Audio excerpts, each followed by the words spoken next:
naman daw naniniwala si Vice President Sara Duterte na takot o pinoprotektahan siya ni Senate President Cheese Escudero.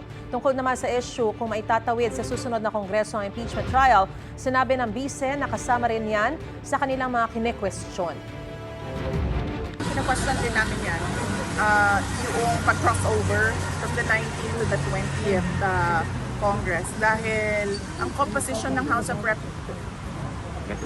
yung lawyers ko na lang magsalita. Pero ang pagkakaintindi ko ay madaming procedural lapses na nangyari na labag sa Constitution. Gusto mo bang mauna sa mga balita?